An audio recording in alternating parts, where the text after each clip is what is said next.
Alright, welcome back to CS170.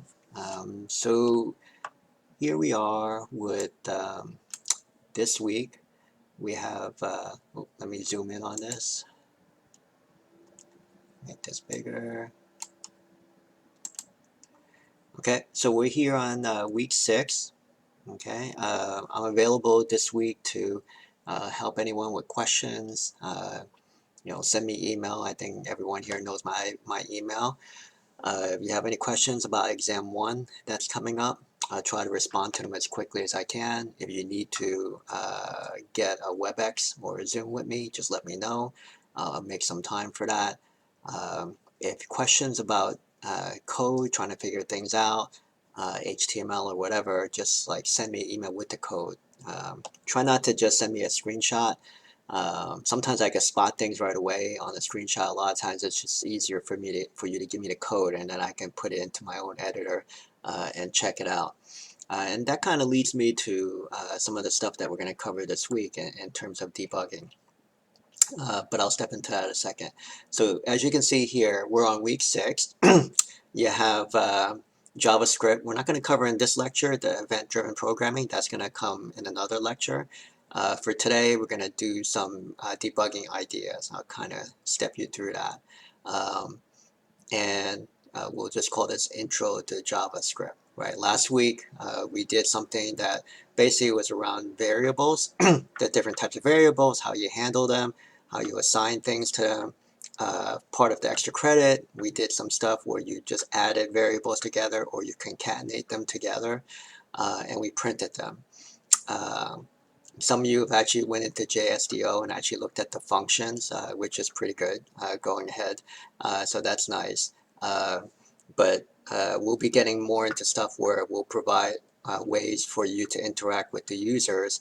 The users can put in information and stuff like that. But I think one important thing that we should cover before we go further into that kind of stuff is debugging. And it might help you even now with the HTML stuff, where I think a lot of you, if we had like some organized process to debug things, it might help you. So I'm going to step into that for today. Let me close this a second. Let's go into modules.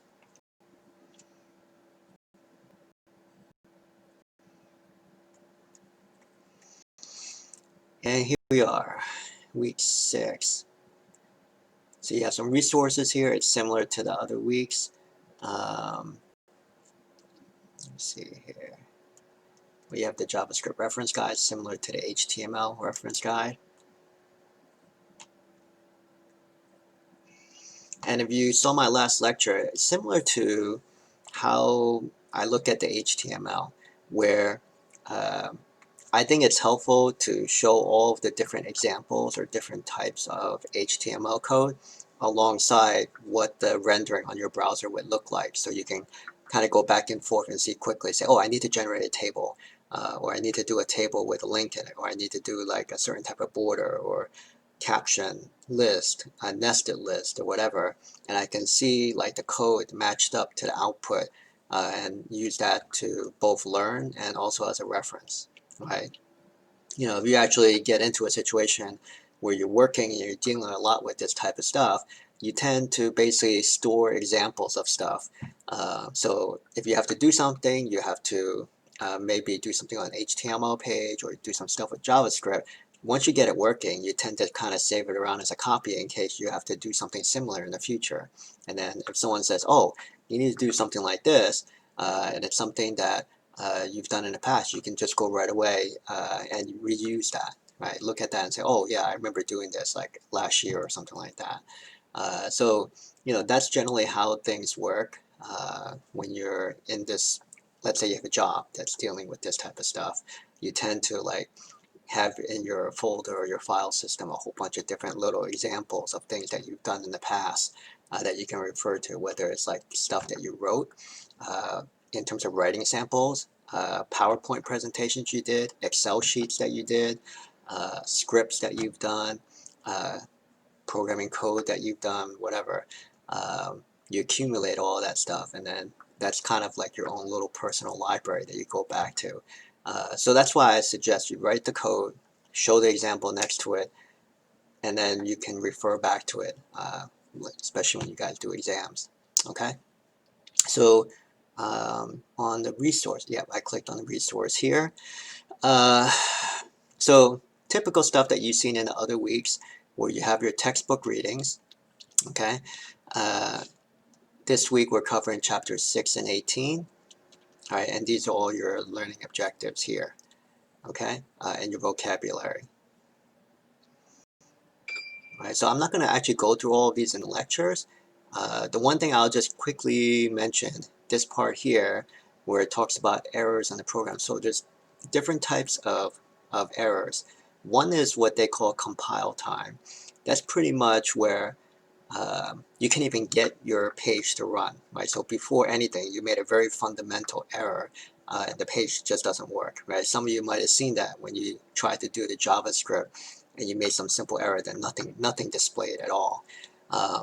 Other times, you would actually be able to run a lot of it, but then, while you're running it, there's a certain condition. Maybe you put in a certain number or whatever that your program doesn't handle, and then it kind of blows up or fails at that point. So that's called a runtime error. There's another type of error called like a logic error, which really syntactically it looks fine, but under certain conditions, let's say it goes into an infinite loop, right? I know we haven't covered loops yet in this class, but there are certain types of things where, syntactically everything is good, but based on either certain conditions or certain types of input, the program essentially goes into a bad state. It doesn't really work anymore. So those are the three different types of errors that you'll generally see. Okay, and I might cover that a little bit more in another lecture too. Okay, so let's go to here.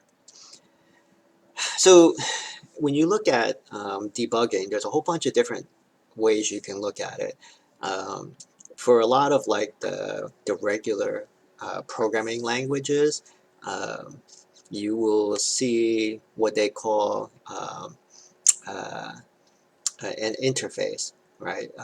So a developer interface, they call it an IDE, where you could have all kinds of tools that will help you to debug. Okay, so for example, in your browser you can do something like F12, and you'll get access to the console, and you can write to the console within your own code. So see this thing right here, console.log, and writing it, and you can do things such as setting breakpoints and whatever. I kind of think that's a little bit more advanced, or more for people that are really doing hardcore development. I kind of think for this class it's not really that necessary, but I provide this for you just because if you want to do some further research and use some of this tooling, it's okay. But I really think the pages that you guys are working on are not really that big or sophisticated, such that you don't have to worry about this. Although the tools are convenient, you kind of have to learn a little bit about the tools and how to use the tools and whatnot. If you just stay within the code and do things like commenting and printing from the code, it's probably good enough for this class, right? But I know some of you are more interested in doing more advanced and sophisticated type of stuff, so you can step into things like this. Okay, this is one step up. Another step up would be like a full-blown toolkit or environment, right? And a lot of you have been doing stuff with VS Code, Sublime. Those things start to step into a bigger toolkit to allow you to do debugging. And it's great if you're interested in doing it. I don't know if it's really that necessary for the type of code that you're writing. So I'm going to try to stay simple and go with that for this class, and I think it should be good enough. Okay, but just know that there are other types of tools that you could use that will help you with debugging. Okay, so let me show you. I'm going to go back to some code that we covered in the last lecture when I was trying to help out with assignment 4. and here's my notepad. Okay, so you look at this, and you know, if there's some sort of error in here or whatnot, which this like where I get a lot of questions or whatnot. So people are saying, oh, how come like this is not showing properly, or I can't click on it, I can't do whatever, right? And this is where you might just be able to go get examples from somewhere else and then just kind of paste it in here and try it out or whatever.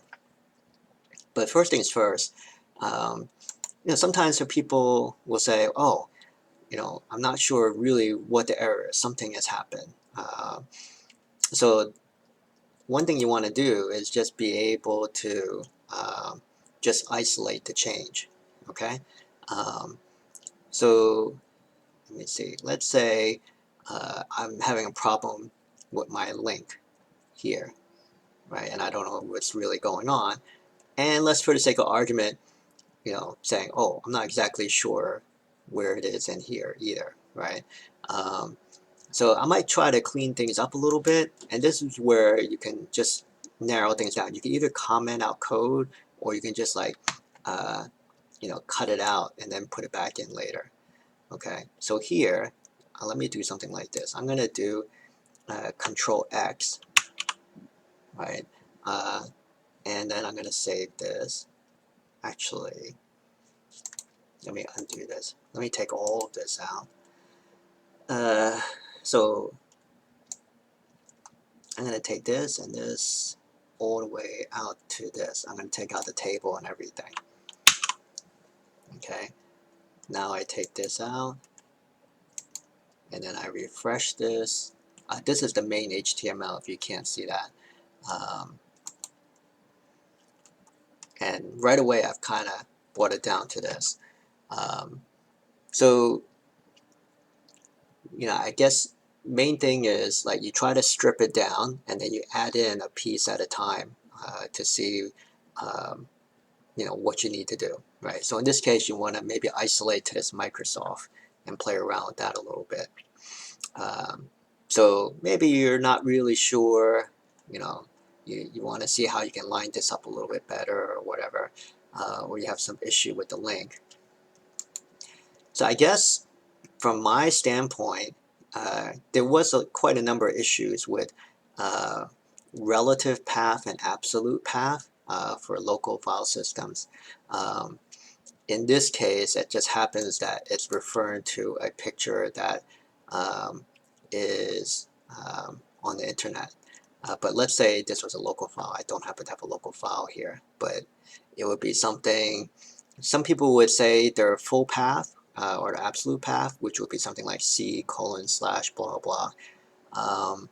And that would be an issue, right? Because once you submit this to your TA, it won't work, even if you gave them the file, because then they have to set up their local file system to match all of this. Not to say that's not possible. Of course, it's possible, but this is part of the reason why you have relative path. Your relative path is such that I can just take this package of stuff and just send it to somewhere else, or I can move it to somewhere else, and it'll work fine because the path is all relative.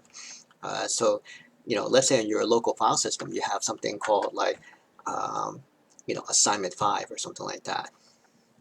And then everything is in there. Even if you have a subfolder for pictures or something like that, then it would be just like ..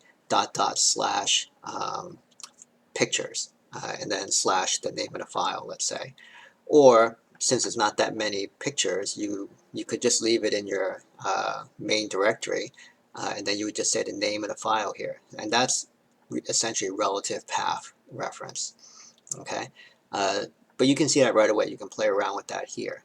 And then here is the link that you're going to go to once you click on this image here. Okay, so you can get an example pretty easily. You can say, search the internet or whatever and look for HTML code where you click on image to get to a website, and it'll pull up a whole bunch of examples. And you can play around with it and do whatever, right? And then once you're happy with it, I don't know, let me let's say I want to adjust this a little bit for whatever reason. So maybe make this height 85. I'll save it. Then I'll refresh.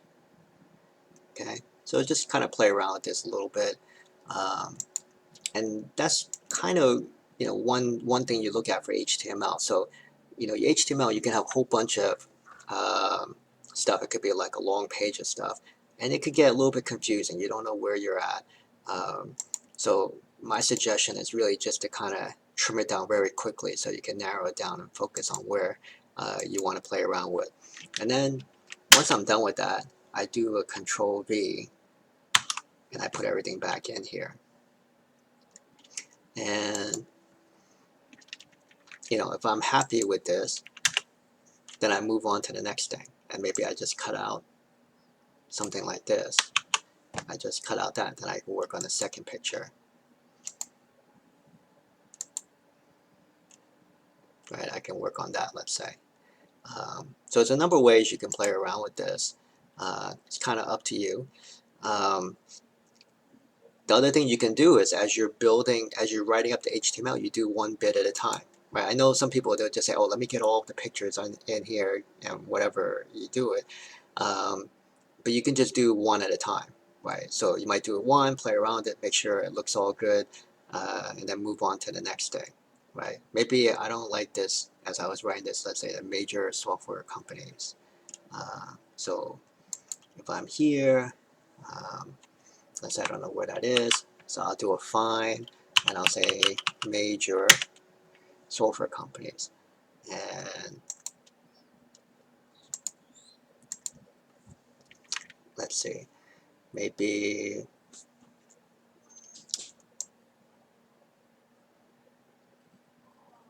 I'll indent this guy too. Oops.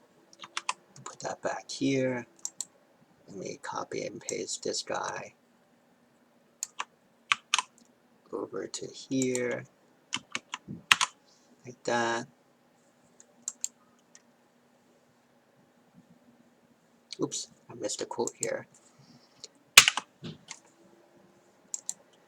And then let me refresh this. Alright, so and I pushed it along. Okay, so I guess that's where example where I saw something on the screen. One, if I had done it one bit at a time, then I might not have gotten to that point. But let's say after the fact I did, and I said, oh, okay, wherever it says major, right? So major software company. So I did a search for major, which I ended up over here, and then I just copy and pasted something else that I know was working. Right? In this case, I wanted to do a style and text indent, and that kind of pushed it over. Right? There could be other things I could have done. I could have done something where like I aligned it center or something like that. So just a quick thing from an HTML standpoint. Now, this debugging is really more for JavaScript. So let me go back to JavaScript. So this is JSDO, which is what I introduced last time. And I noticed a lot of people, when they did the extra credit, they had a number of problems with this part right here, with the document right. Okay, and it got like some sort of obscure error, like line whatever 21, which obviously this is not line 21, this is like line 19 or something. So it wasn't really quite that helpful. And this is where, again, you kind of strip things down until you can see where the error is, or you can comment things out. So let me see here. So if I did this like that, and then I X'd it out, and then I ran it, oops, what happened here? How come I'm not writing anything?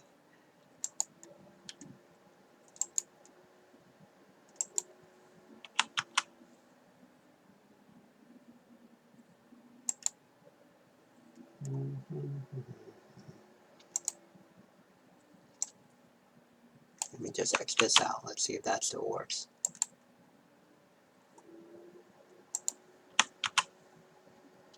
Ah, okay. Well, see, here I can see what happened here. So basically, I basically took out this script, and that's why that was an issue. So if I did this, I'm going to copy it up to here, script, okay, and then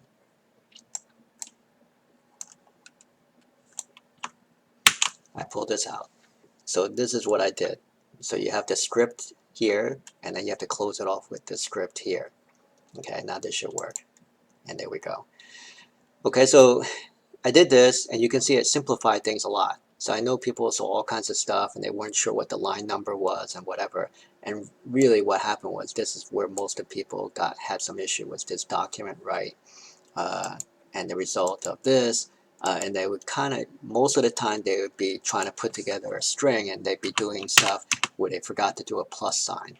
So they might do something like this, and then maybe I forgot to do the plus, something like that. This is not going to work.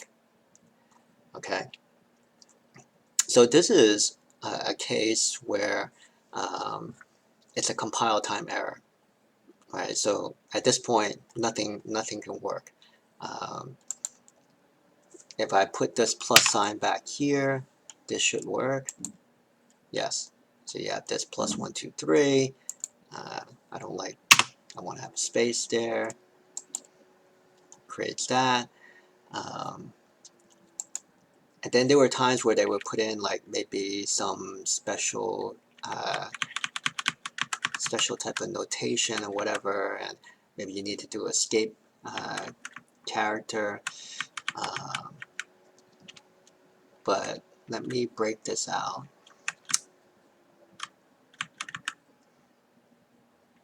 Actually, let me show you how to do this via comments. So let's say I did this.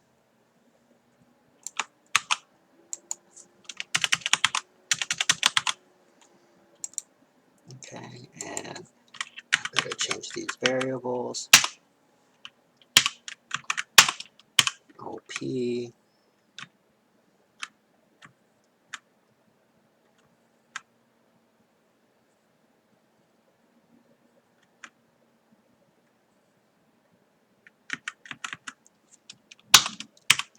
This is O. O. K.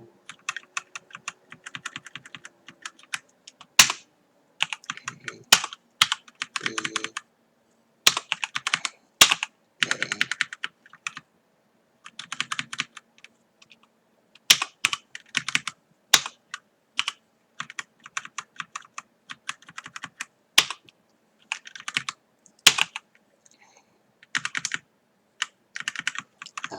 Let me make this 10. I'll make this 11. All right, let's see what happens here. Okay, so this is all right, but I don't like to have all these things in one line here. So let me do some breaking here.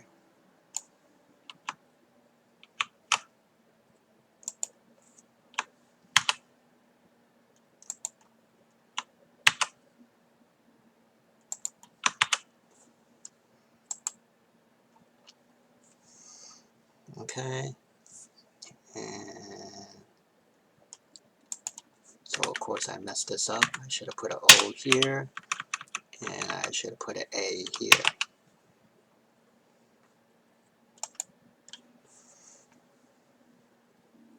Okay, and now A times A.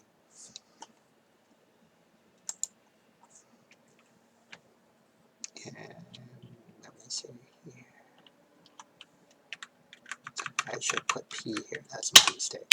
Messed this up a few times. Here we go. This should be right. There we go. So after multiple tries, so I can see these fairly quickly, so that's why I was able to make those adjustments here to fix this, to fix the fix the display because I want to make new lines, and then fix this because I was referring to the wrong variables. So I kind of did that fairly quickly, but it's only a small piece of code. But let's say this is more complex, and I see something like this. I'm not sure what's going on, which one of these guys is messed up, but let me just do a comment here. You can actually see up here they've done the one-line comment here, // so that's to do a comment for one line. But let's say I want to comment out a block of code here. So that would look like this. Okay, and let's run this.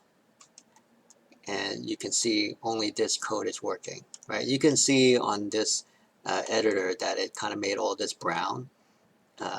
Not sure if you can really see it, but if you do it at home, you'll see that it turns brown. That means it's commented out code. Okay, so that if you catch that right away, you'll see that it's something that will not run. Okay, and then you can see this, and this helps you to figure this out. Again, like I said before, narrow it down a little bit. Okay, then you can work with whatever the issue is here. Okay, and you can just do a document write.